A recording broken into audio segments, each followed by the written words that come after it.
కేసీఆర్ గారు పబ్లిక్లోకి రావాలని అనుకున్నారు.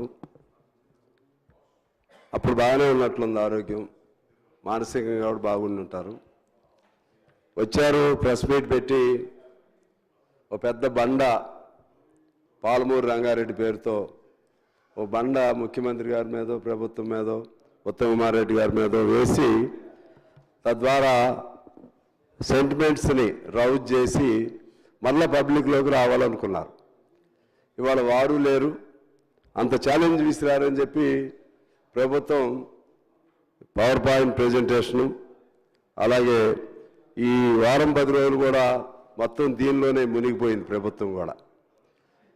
కనీసం కేసీఆర్ గారు లేకపోయినా హరీష్ రావు గారు ఇరిగేషన్ శాఖ మంత్రిగా చేశారు. వారు ఉంటే బాగుండేది. వారు ఉండి ఇవాళ ఏమైనా అసలు కేసీఆర్ గారు ఉండి ఆ రోజు ముఖ్యమంత్రి గారు కూడా మర్యాదగా వచ్చి నమస్కారం పెట్టి మరి అంతకుముందు కూడా ఆయన చెప్పారు, మీరు రండి మీ సలహాలు తీసుకుంటామని. దానికి రెసిప్రోకల్గా ఇక్కడికి వచ్చారు, నమస్కారం పెట్టారు. ఆయన ఉంటే చాలా హుందాగా ఉండేది.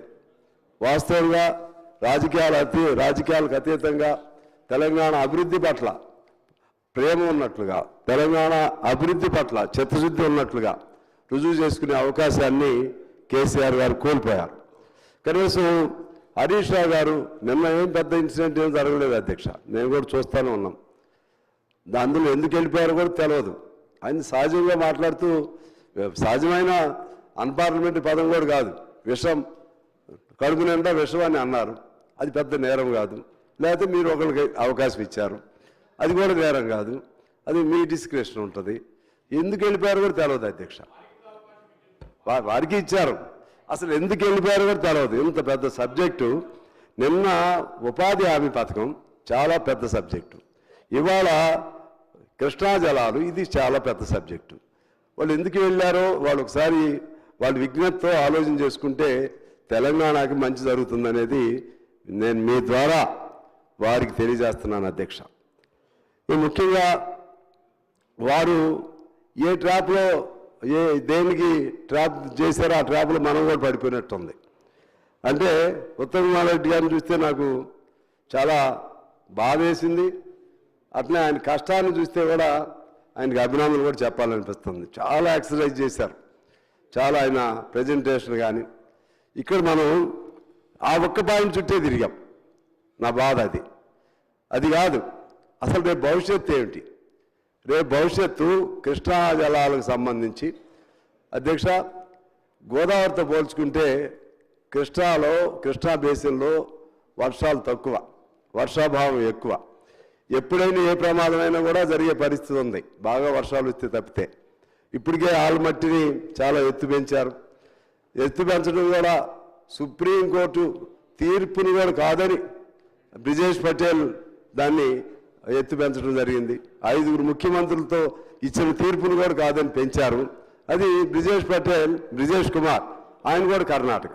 ఆయన కర్ణాటక కాబట్టి ఆయన రాష్ట్రాన్ని మేలు చేద్దాం అనుకున్నాడు, కానీ జడ్జిగా ఆయన ఆలోచన చేయలేదు. అది అక్కడితో ఆగలేదు అధ్యక్ష. దాంతోపాటు ఇంకో 2 జోరాల వెనక ఇంకో 2 ప్రాజెక్టులు కట్టేశారు.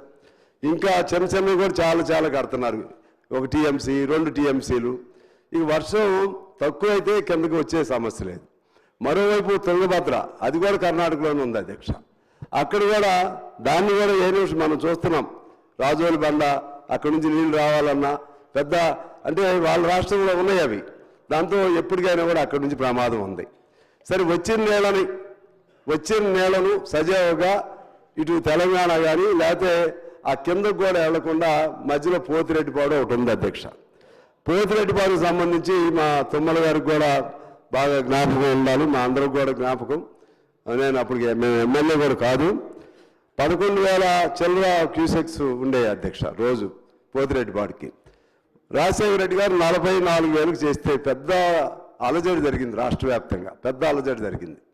అంతిమంగా కమ్యూనిస్ట్ పార్టీలు కూడా అంగీకరించాయి. ఇక 2 రాష్ట్రాలు గారు రాజశేఖర రెడ్డి గారు పిలిచి చెప్తే అప్పుడు అంత అలజడి జరిగితే కేసీఆర్ గారు నీళ్లు నియామకాల నిధుల పేరుతో ముఖ్యమంత్రి అయిన తర్వాత, మళ్ళీ రెండోసారి కూడా అయిన తర్వాత, మొదటిసారి అనుకుంటా, అటు జగన్మోహన్ రెడ్డి గారు చెప్పా పెట్టకుండా 80,000 క్యూసెక్స్ పెంచేశారు అధ్యక్ష. దాన్ని పోతిరెడ్డిపాడు అసలు ఎంత తీవ్రమైన అంశం అది. గుట్టు చప్పుడు కాకుండా అయిపోయింది. ఎవరు దాన్ని అబ్జర్వ్ చేయలేదు. పరిపాలించవలసిన పాలకులు కానీ లేకపోతే ఎందుకు ఏం జరిగిందో తెలియదు, అయిపోయింది. అది అట్లా ఉండగానే మళ్ళా రాయలసీమ లిఫ్ట్ పేరుతో 3 టీఎంసీలు మళ్ళా దాన్ని 7,000 కోట్లు ఖర్చు పెట్టారు. పని కూడా అయిపోయింది. కోర్టుకు వెళ్ళిన తర్వాత అదృష్టం ఆ కోర్టు ఆపింది. మళ్ళీ ఎప్పుడేమైతే కూడా తెలియదు. నా పాయింట్ ఏంటంటే మన ఉత్తమమారెడ్డి గారు దానిపైన శ్రద్ధ పెట్టమని కోరుతా ఉన్నాను. ఏ నిమిషమైనా ఆ ప్రమాదం ఉంది అధ్యక్ష. మరోవైపు ఇవాళ మనకి మన పోలవరం నీళ్ళని తీసుకుని వెళ్తున్నారు. పట్టిసీమకి తీసుకెళ్లారు, నో ప్రాబ్లం. పట్టిసీమకి తీసుకెళ్ళిన తర్వాత అది కూడా ఇంకా పర్మిషన్ లేవు. ఆ పట్టిసీమ నుంచి ఇప్పుడు బనకచర్ల అడ్డు వచ్చిందని నల్లమల సాగర్కి తీసుకెళ్తున్నారు అధ్యక్ష.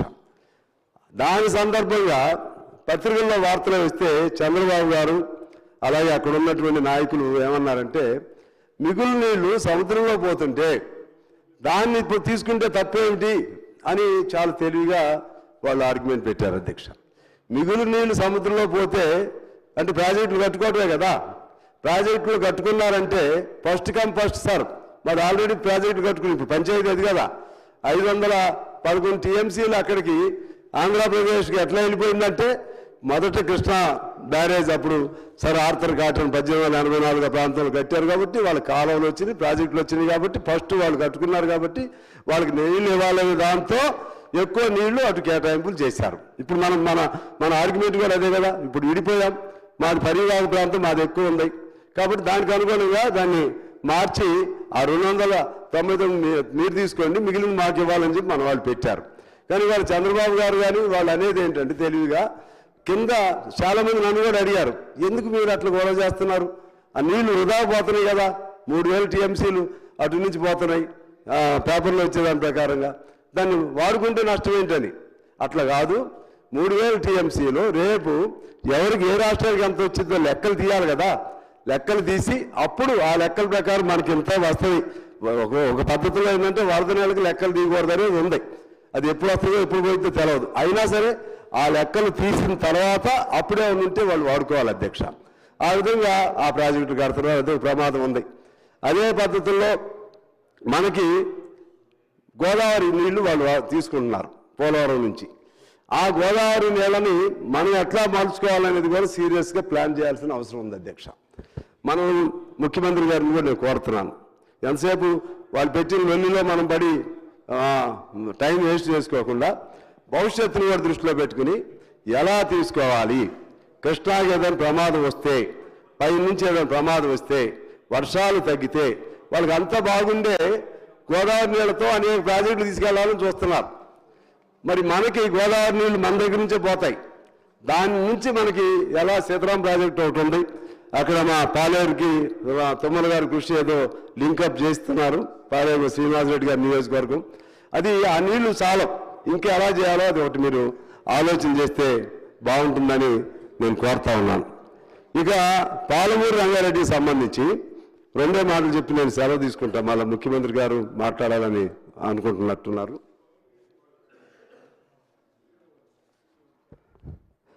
పాలమూరు రంగారెడ్డికి సంబంధించి ఉత్తమమారెడ్డి గారి మీద నాకేం అర్థం కాదు. ఏం 45 టీఎంసీలు అని నేను రోజు బాగా ఆ పుస్తకం చూసి ఆ కాగితం చూసి వ్యాసం చూస్తే మొన్న దొరికింది. వాళ్ళు నమస్తే తెలంగాణలో వాళ్ళే ఒక ఉత్తరం పెట్టారు, ఉత్తమమారెడ్డి గారు ఉత్తరం. ఆ ఉత్తరం పెట్టి ఇదిగో రాశారు ఉత్తరం అని చూపెడుతున్నారు. నేను చదివా ఇందులో ఏమి రాశారా అని. ఏమి రాశారంటే Telangana has submitted DPR of PRLAS to CWC for clearance of the project based on the reallocation of 90 TMC of assured waters, for example 45 TMC out of 90.81 TMC of planned utilization for minor irrigation and allocation of 45 TMC out of 80 TMC of Godavari diversion. ఇది దానికి సంబంధించిన 90 TMCలను స్పెసిఫిక్గా రాశారు. మాకు 45 టీఎంసీలే కావాలని ఎక్కడో జనరల్గా అని ఉంటారు, కానీ వాళ్ళు అది పెట్టలా. ఇది పెట్టి ఎట్లా తప్పు దొరికిపోయారు. ఇది ఈ లెటర్ పెడితే ఇందులో తప్పేం లేదు. నాకు ఉత్తమారెడ్డి గారిని అడిగా, జనరల్గా మీరు చేసినట్లు వాళ్ళు చేసినట్టుగా ముందు ఏమైనా ప్రాబ్లం ఉంటే 40 TMCలకి ఇవ్వండి, ఇది పెండింగ్లో పెట్టుకుని అని అన్నాం తప్పితే అని అన్నారు వారు. అసలు ఇది లేదు, అందులో ఇది లేదు. ఆ విధంగా తప్పుడు ప్రచారంతో సమస్యను పక్కదారి పట్టించడం వల్ల ఈ రాష్ట్రానికి మంచి జరుగుతుందా చెడు జరుగుతుందా వారు చెప్పాలి అధ్యక్ష. అదేవిధంగా అప్పుడు మనకున్నటువంటి మాకు 299 వాడుకుంటామని సంతకం పెట్టింది మనం మర్చిపోలేదు కదా. అది 4 ఏళ్ళు వరుసగా టెంపరీ అని చేర్చినప్పుడు కూడా మనం మర్చిపోలేదు కదా. మరి ఇవన్నీ ఎవరు చేశారు అధ్యక్ష? నాకు ఆలోచన చేస్తే నేనేదో మీకు ఫ్రెండ్లీ పార్టీ అని కాదు, ఫ్రెండ్లీ పార్టీ అయినా నేను చెప్పాలనుకుంటే మర్యాదపూర్వకంగా నా సలహా చెప్తాను. ఇందులో నేను ఎటు తిప్పి చూసినా ఎలా చూసినా సరే ఇక్కడ ఈ ప్రభుత్వాన్ని ఒక్క తప్పు కూడా ఈ నీటికి సంబంధించినటువంటి కృష్ణా జలాలు కానీ లేకపోతే గోదావరి జలాలు కానీ ఒక్క తప్పు కూడా లేదు అధ్యక్ష. వాళ్ళు ఏమైనా అనుకోండి, ఈయన వాళ్ళని పొగుడతారు లేకపోతే ఏదైనా అనుకోండి, నాకేం అవసరం లేదు కమ్యూనిస్ట్ పార్టీ శాసనసభ్యుడిగా. ఇందులో ఏం తప్పు ఉంది? అక్కడ అయిపోయింది. గోదావరి పైన కాళేశ్వరం పేరుతో ఇప్పటికి అందులో లేదు ఇష్యూ. ఇక ఇందులో ఏదో పట్టుకోవాలనుకున్నారు, అక్కడ ఇక దాని మీద ఛాలెంజ్ చేయరు. ఇందులో కూడా అయిపోయింది. ఇక అయిపోయింది. ఇక దాన్ని పట్టుకుని వాళ్ళు ఛాలెంజ్ చేయడానికి ఇంకా లేపడానికి ఏమి లేదు, ఇక పడిపోయి ఉన్నారు. ఇప్పుడు మీరు జాగ్రత్త తీసుకుని ఇటు మనకు వచ్చే ఇబ్బందులు కూడా చూసి పరిష్కారం చేసుకోవాల్సిందిగా నేను మిమ్మల్ని కోరుతున్నాను అధ్యక్ష. అదేవిధంగా ఇంకా 1-2 పాయింట్లు చెప్పి నేను క్లోజ్ చేస్తాను. చాలా మాట్లాడదాం అనుకున్నాను కానీ మీరు వెళ్ళే అడవుల్లో ఉన్నారు. తర్వాత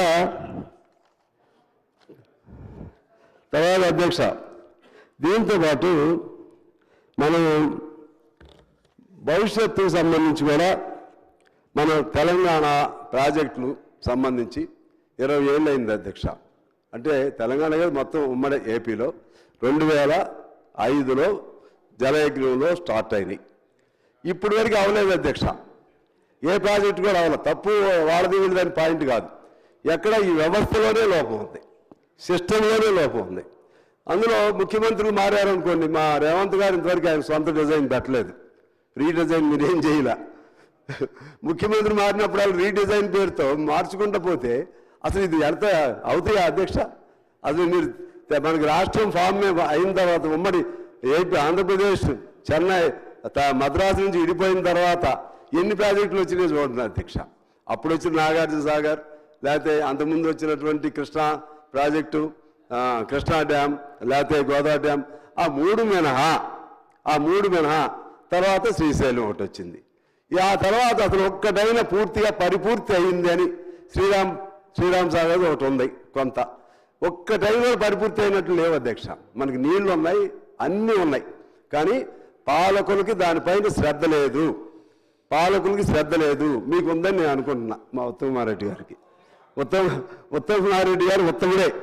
నేనంటే ఇందాక మన అక్బర్ గారు చెబుతున్నాడు, ఉత్తమారెడ్డి గారు ధర్మరాజులు అంటాడు. నిజంగా ధర్మరాజు శకుని, ఈయనేమో డైరెక్ట్గా పాచికలు ఆడాడు, ఆయనేమో ఇంకో రకంగా శకుని పాచికలన్నీ వాళ్ళు ఆడారు. అయినా అల్టిమేట్గా ధర్మమే గెలుస్తుంది, మీరు గెలిచారు ఇప్పుడు.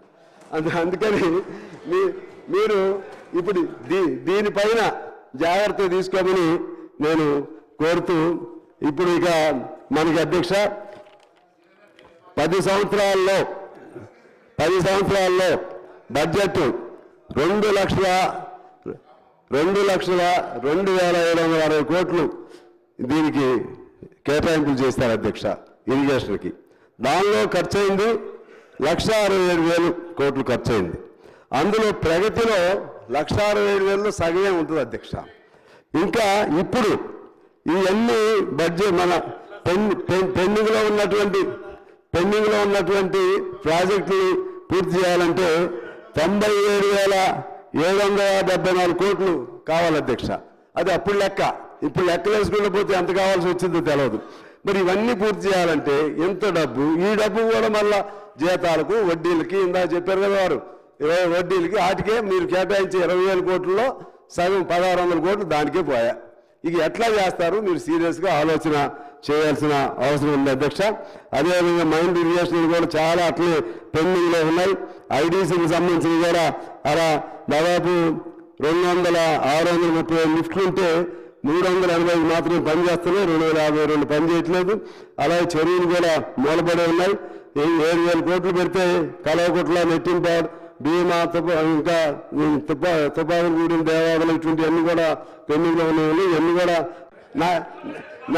నాకు బలహీనత ఉంది మిత్రమా. మంచి అంటే మంచి అంట, అది ఏదన్నా సరే. ఏదైనా తేడా వచ్చిందనుకో ఎవరిని స్పేర్ చేయను. మంచి అంటే మంచి అంట, అందులో డౌటే లేదు. రాజకీయం కోసం రాజకీయం ఆడను. మా తమ్ముడు గారు మొన్న అంటున్నాడు నువ్వు అతి మంచివాడివయ్యా అని. నాకు వాస్తవం అది. నాకు రాజకీయం కోసం నాకు అవసరం లేదు. ఉన్నదానిలో నేను చెప్పిన దానిలో కరెక్టే కాదా మీరు కూడా లోపల మనసులో ఆలోచన చేసుకోండి అని తెలియజేస్తూ మీకు నేను హృదయపూర్వక నమస్కారాలతో సెలవు అధ్యక్ష.